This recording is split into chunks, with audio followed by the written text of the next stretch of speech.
సద్గురు పులాజీ బాబా ఛానల్లో వీడియో చూస్తున్న ఆత్మీయులందరికీ నా యొక్క నమస్కారములు. గురువు తన శిష్యుడితో ఇలా అంటాడు, నీవు వెళ్ళి గదిలో చీకటిని బయటకు పంపించేసేయని చెప్తాడు. ఆ శిష్యుడు వెంటనే ఒక చీపురును తీసుకొని ఆ చీకటిని దూరం చేసే ప్రయత్నం చేస్తుంటాడు. ఇది చూసి మరో శిష్యుడు నీవేమి చేస్తున్నావని అడగగా చీకటిని బయటకు పంపిస్తున్నానని చెప్తాడు. ఈ పని గురువు చెప్పారు, అందుకే ఈ పని చేస్తున్నాను అంటాడు. దానికి రెండవ వాడు, ఇంత శ్రమ దేనికి? నీవు లోపలికి వెళ్ళి దీపం వెలిగించి తీసుకురా, చీకటి దానంతటదే బయటకు వెళ్తుంది అని సలహా ఇస్తాడు.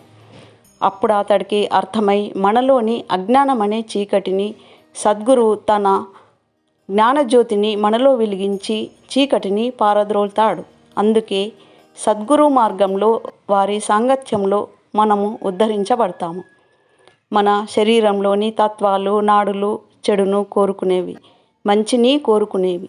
వీటి గురించి తెలుసుకోవడమే ఆత్మజ్ఞానము మరియు తత్వజ్ఞానము. దీనికి ధ్యానం ఒకటే సాధనం. అంధకారమును పారద్రోలడానికి వెలుగు ఎలా అవసరమో అలాగే మనలోని అజ్ఞానం తొలగించడానికి జ్ఞానం అనే వెలుగును మనలో ధ్యానం అనే దీపంతో పారద్రోలవచ్చును అంటారు బాబాగారు. మృగనాభియందు కస్తూరి నించుకొని అడవంతా వెతికినట్లుగా మృగము అంటే ఒక రకమైన జింక.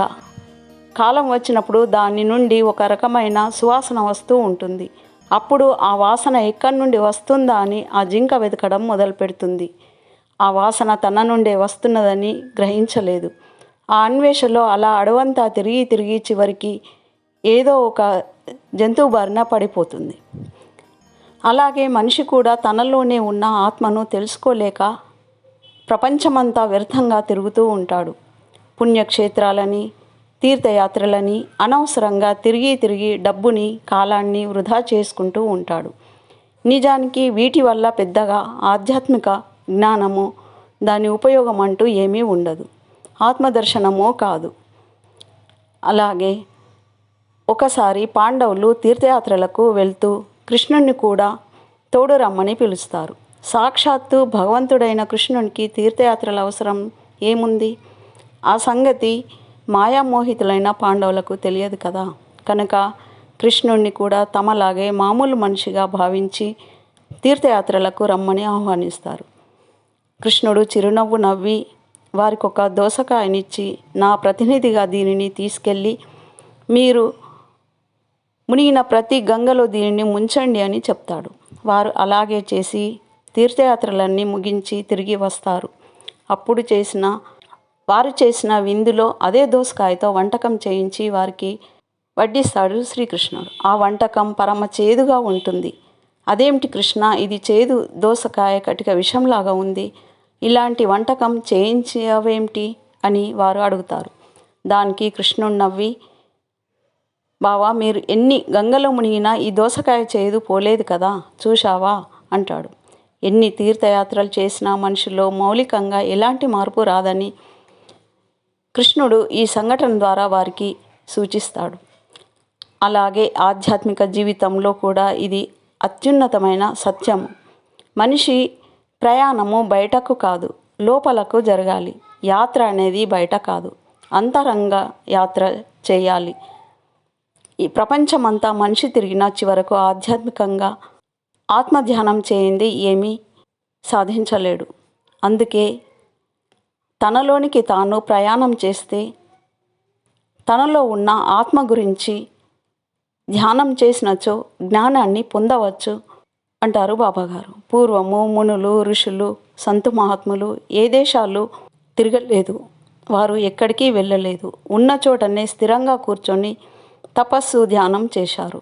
తపస్సు అంటేనే ధ్యానం. ఈ ధ్యానం ద్వారానే జ్ఞానసిద్ధిని పొందారు. ఆత్మజ్ఞానాన్ని లోకానికి బోధించారు అందరూ. అందుకనే మీరు ప్రతి ఒక్కరూ అజ్ఞానాన్ని దూరం చేసి ఆత్మజ్యోతిని దర్శించుకోండి అంటారు బాబాగారు. జై సద్గురు పులాజీ బాబా, సబ్ సంతన్ की जय। आदमी के लिए और उसमें जाके लीन हो जाओ। जैसे अपन धूप में गर्मी होती, जाके छाँव में और यहाँ पानी में जाके आपको नहाने के लिए ठंडा होता बोल के जाते, वैसा एक यहाँ एक शांति का सागर है अंदर, वो अपना उसमें डुबाना, ये मेरा अनुभव है। आत्मा उसमें शांति में डुबाना यही भक्ति है, यही मोक्ष है। यहाँ मोक्ष है, आगे नहीं पीछे नहीं, मेरा अनुभव है। थोड़ा सा मैं देख के भी बैठा कि सही क्या है, अब खुला ही बोलना लगता, अब छुपाने में क्या फायदा है। तो मेरा अनुभव क्या है कि समाधि के पहले बार कुछ भी नहीं, अब शून्य है, निराकार है, कुछ भी। वहां तक मैं गया और देखा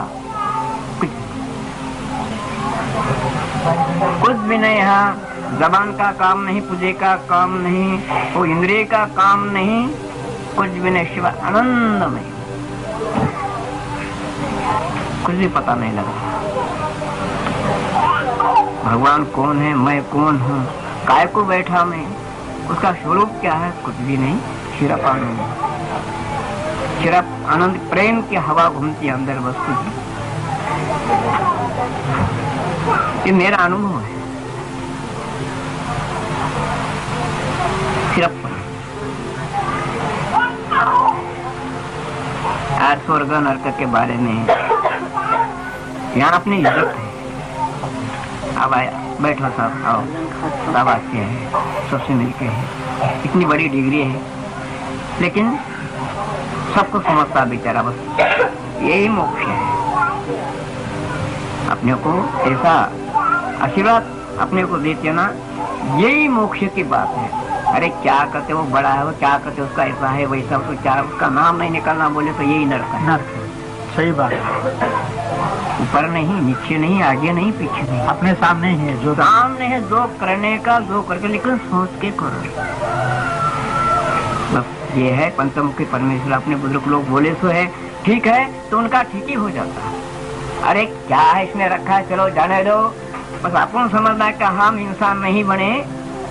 कुत्ते को इज्जत है, लेकिन हमारे हाथ ऊपर ऐसे मुंह क्यों टेढ़ा हो रहा हमारे पर, ये देखने का है। कि अपन अपना समझ लेना कि हम इंसान नहीं, कुछ ना कुछ हम इंसान कम है, जब तक हमारे ऊपर टेढ़ी नजर से देख रहे। कुछ भी नहीं, सिर्फ भगवान के लिए इंसान का ही भगवान बनता, बनने सो है। अपने सामने शंकर ब्रह्मा विष्णु महेश अपने सामने अभी भी और हो जाएंगे, लेकिन आत्मशक्ति के ऊपर ही वो रास्ता नहीं जाता। गुरु कृपा होना, यानी ध्यान मार्ग में निकाला, सो ये अपना ध्यान मार्ग है। ये बहुत सादा सुदा सबसे अच्छा है, और आपकी किस्मत है कहाँ तक पहुँचते, कहाँ तक जाते वो नहीं बोल सकता, लेकिन अपने भारत की संस्कृति बोले तो परंपरा की यही मार्ग है। गुरु कृपा पाने के लिए तो श्रद्धा साबूरी तो होना चाहिए, ये तो होना था। बगैर श्रद्धा बगैर साबूरी के तो कुछ काम ही नहीं बनता। गुरु की दया होना बोले तो उसके लिए पूरा अपन श्रद्धा साबूरी रख के उसके ऊपर भरोसा रखना पड़ता। जो भी करता गुरु है बोल के समझना, रहने के लिए या खाने के लिए, पीने कुछ भी होना, उनके ऊपर पूरा भरोसा डाल लेना, बस उसके ऊपर डाल दिया, उन्हें गुरु ही देख लेता। जब गुरु है तो उन्हें देख लेता, शिष्य को कुछ सोचना ही नहीं, अरे क्या होएगा कल बोल के, सबके गुरु के ऊपर डाल दो, चलते फिरते चलते रहता है, बस उन्हें देख लेता।